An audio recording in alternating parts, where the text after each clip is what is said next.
Welcome back to The Vocalist. Today we are listening to Dream Theater. This is a live performance from 1993 and the song is Another Day. Here we go.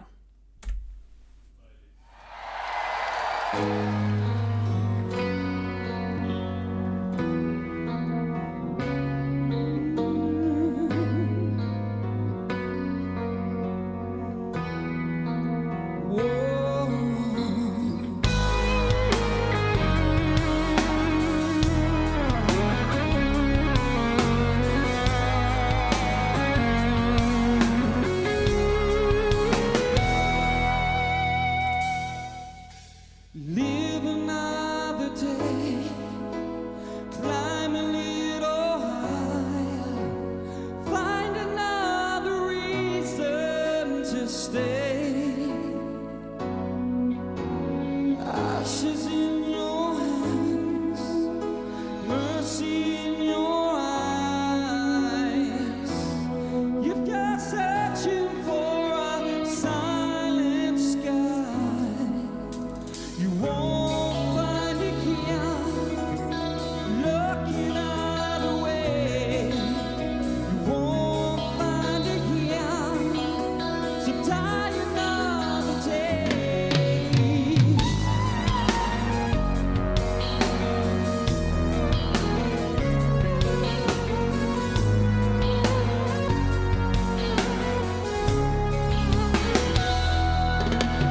Hold this out his words, the message in his silence. Face the candle to the wind. There's distance in my voice, isn't leaving you at choice. So if you're looking for time to run away, won't find it here, looking either way. You won't find it here, so try another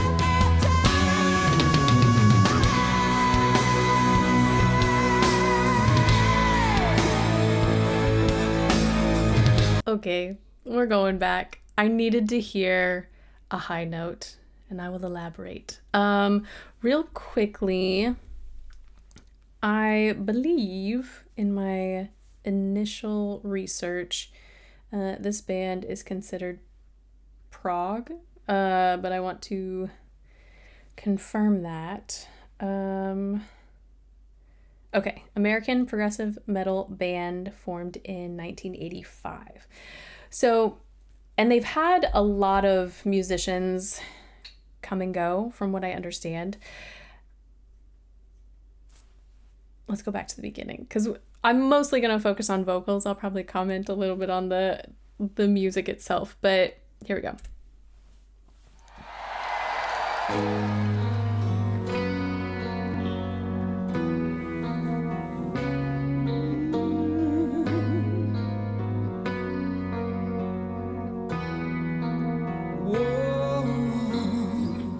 So just hearing those few ad-libs and how low they were, it was a surprise when he first started singing how high he those like initial phrases were.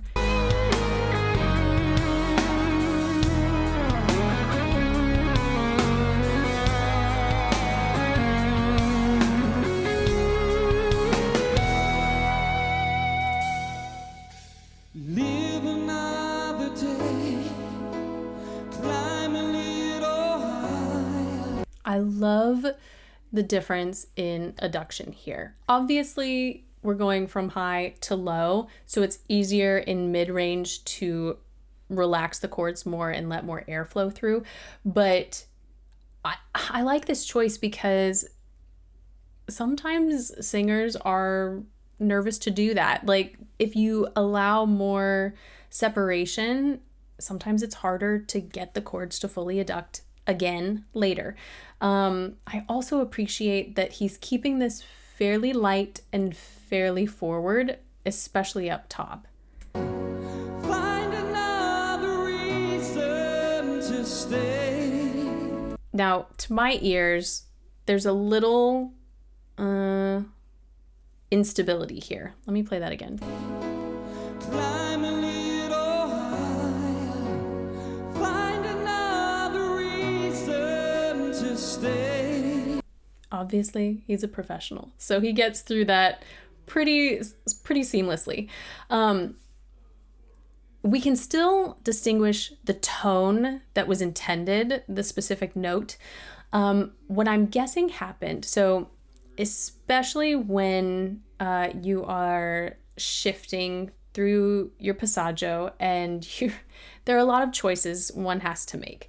And a lot also varies on your voice that given day. There are some days where I can sing, what's a high note for me, and I can belt it out and it's fine. There are other days when I can do it with so much finesse, and it's also fine.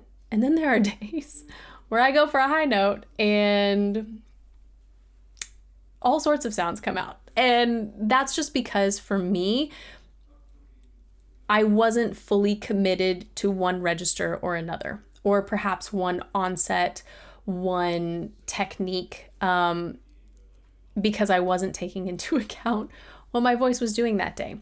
I don't know what the case was here, because later you can hear he goes above this. I mean, we get the beautiful mix scream.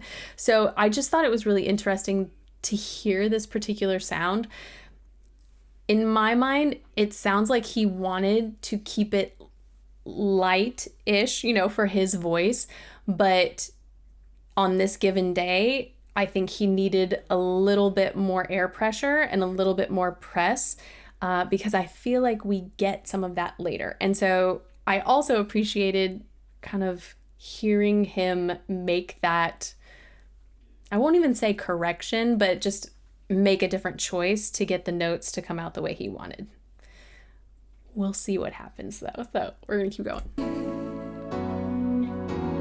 Ashes in your hands, mercy in your eyes.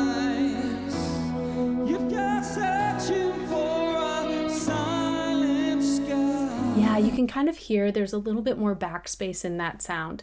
And so that's a matter of either pulling forward to match what was happening beneath it, or really going into, I hate using the term shout, but it's honestly the safest description I've found for some people, because if you say scream, sometimes people will allow the larynx to rise and it gets a little dicey. But when you say shout, or project, maybe, that tends to be supported from below within your abdomen, and you really use your air pressure in a nice, efficient way so that the voice doesn't crack. And so I feel like he was kind of torn between these two, which makes sense because everything leading into this, I mean, even just this last phrase, we had some vocal fry, we had some airiness, he's putting so much nuance into the vocal line. He's not just trying to get through it. He's really creating an arc in his phrasing. And so when you get up high, if that shout approach doesn't quite match what you want to do artistically, then you have to be really intentional, sometimes a little bit more nasal than you want, to get some high notes to at least come out clearly so that you don't feel that vulnerability or that instability as you're moving through your passaggio. You won't find it here, looking other way. You won't find it here. Now, even on here, you can hear more head voice there. And so that was the first indication that had me thinking his mix, those rock screams that we hear often, that will just come out easily because he's already starting to mix more lower.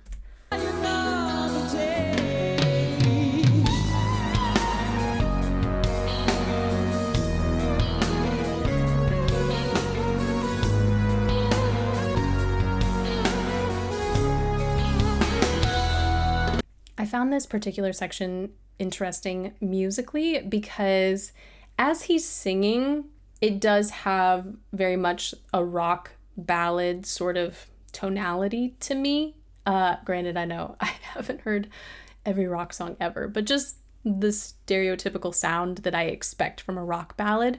But then they switch it up like in these interludes musically, which I mean, it's interesting. I find it like, I like it when things are not predictable. And so this took me by surprise a little bit. Not just the tonality, but also like the use of like so much like synth noise. I thought that was cool.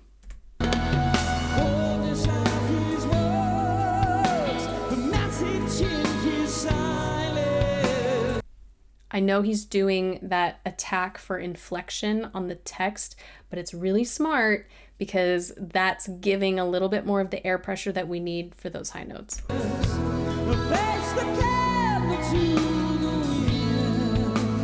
And that was less sung, a little bit more shouted.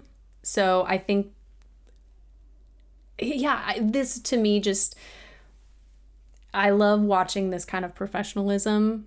No singer, myself included, wants to make all kinds of unexpected sounds. But when you do, how do you pivot? How do you get, I mean, that happened at the onset of the song. So what was he going to do for the next 3 or 4 minutes? And I think this is just brilliant to watch that professionalism sort of come in and take over.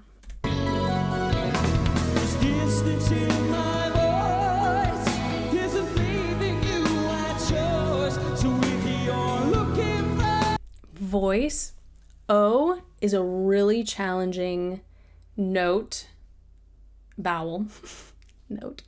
Yes, the note O, no. It's a very challenging vowel because it is so far back and it is so tall. And that is quite literally the opposite of what we are taught to sing when mixing and doing anything sort of belting. Anything with a lot of power, a lot of press, a lot of chest presence. But to my ears, granted, I feel like in this like overall like track mix, the vocals are lower, so maybe I'm not hearing it perfectly, but I do feel like that note was still more stable than what we heard at the onset, because he's using more air pressure.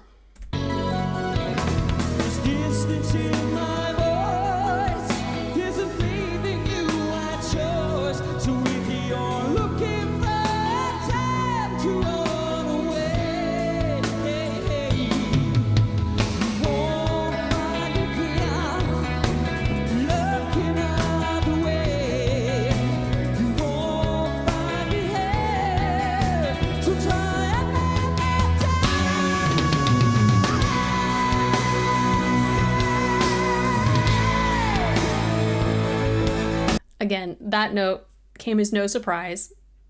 He has the range. We could hear that at the onset. It is a more shout-like approach. We're getting more spread on the word day, but he's also mixing in a lot more head voice. And so that combined with straight tone is giving us this really pressed sound that is technically head dominant, but it's giving the effect that we need for this sort of rock scream.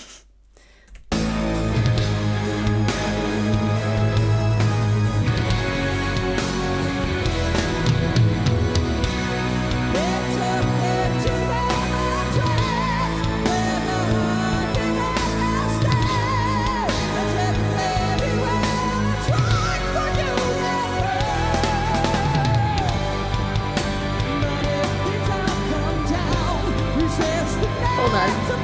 I like that key shift. I leaned in. I'm going to rewind it actually again because it seems like he's extending his tongue and I can't tell for sure.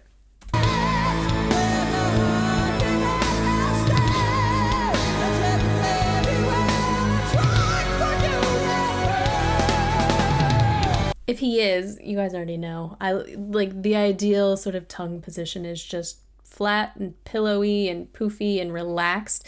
And then as you ascend, so many singers, not so many, they could, but a few singers, you will see like that tongue sort of extend maybe past the bottom teeth, maybe onto the bottom lip, because it gives, it helps to prevent depression of the root of the tongue and the larynx, and so it just keeps everything nice and neutral, and it's such a smart technique. I know some people don't like to see it, but I love to, because I feel so secure when I watch that, because I just know, like, yeah, the tone, the notes, everything's just aligned so well.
I like the texture he is incorporating, especially in these higher notes. Um, I can't wait to read the comments on this video, because whenever there is a band that has had many different musicians involved, there always seems to be like one or two lineups that people love. And I don't know if this is one of them, but I would be, I'm curious to find out. I've gotten a lot of requests for Dream Theater, and it seemed like there were so many different musicians featured in each video, so I didn't know which one to start with. But now, once this goes on the channel and I see your comments, I hope to, I'll look for the one that like gets the most likes, so that people can tell me which one to watch next. And you'll have to let me know if it's the same lineup or if it's different people entirely.